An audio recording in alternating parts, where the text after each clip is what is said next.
Et bienvenue donc sur Rodopal 2.0, le magazine de l'actualité événementielle, artistique, culturelle, politique, économique, sociale, sportive et toujours positive des gens du Nord-Pas-de-Calais, Picardie. Aujourd'hui, nous recevons deux charmantes personnes, donc Sophie François, vice-présidente, et Lucie Harold, trésorière, donc de l'association des parents d'élèves du Haut-Arc. Bonsoir mesdames. Bonsoir. Alors vous êtes donc les membres du bureau de l'association des parents d'élèves. Bon, parlez-moi donc de l'APE. Un petit peu. C'est une association qui s'est créée il y a maintenant à peine un an. On a commencé avec des grosses actions comme un concert. On a également organisé un concours de chant, une exposition de Playmobil. Et vous, en fait, vous n'avez qu'un an d'existence. Oui.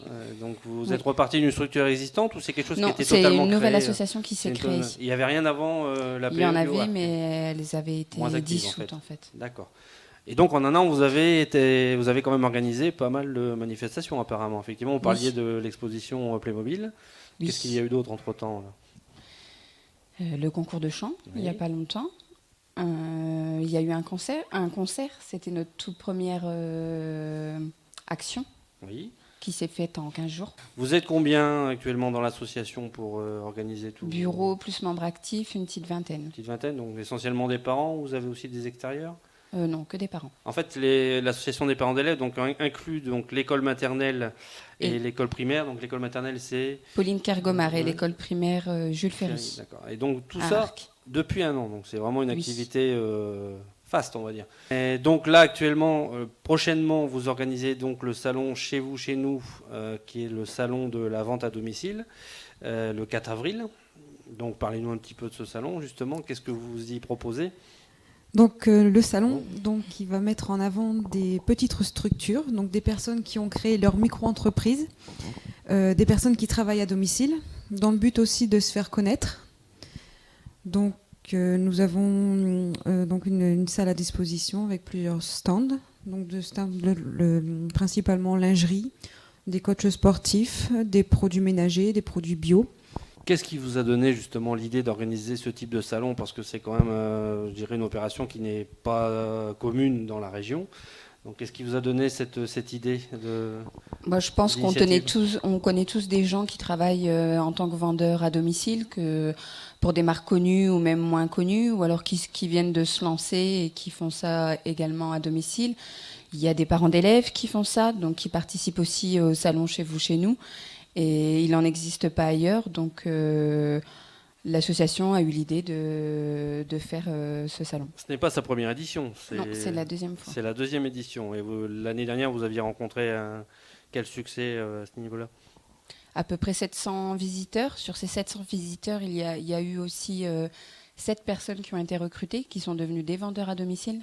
D'accord, donc ça a servi effectivement Et après, les personnes qui exposent leur marque, en fait, ça leur permet aussi d'avoir des rendez-vous à domicile. Qui vous accueillez cette année? Vous avez de la lingerie fine, vous avez... des coachs sportifs, des coachs bien-être. Un producteur de miel. Des produits bio. Est-ce que vous proposez des animations durant cette journée, justement?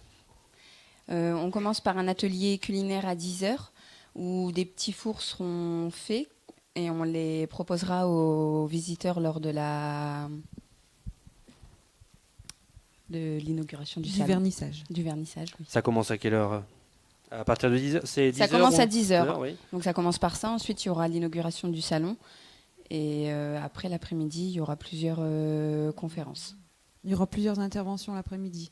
Donc à 14h, on aura une intervention sur une conférence sur le métier de travailleur indépendant. Donc comment monter sa micro-entreprise. Donc ensuite, on en a une à 15h. C'est Séverine Padovani, créatrice de l'atelier de l'Audomarois, qui recrute 50 vendeuses dans la région. Donc elle nous en parlera. Et ensuite, à 16h, nous avons Bruno Sonnemont, créateur de la société Prev Sécurité 62, qui informera le public des dernières directives en termes de sécurité. Avec les fameux détecteurs de fumée. Voilà. Voilà. Donc vous attendez, j'espère, beaucoup plus que 700 personnes par rapport à l'année dernière. Donc ça commence c'est le samedi 4 avril à partir de 10h. Vous avez donc un atelier culinaire, vous avez des ateliers pour devenir travailleur indépendant, des petits ateliers de présentation de la vente à domicile et effectivement la présentation sécurité incendie vers 17h. Au niveau des actions futures, qu'avez-vous prévu? Parce que bon, comme vous êtes une association apparemment très très active. Très prochainement, il y aura un loto. Oui. Ensuite, il y a aussi, ça c'est en septembre, une brocante en salle, une vente de jouets et de produits de puériculture.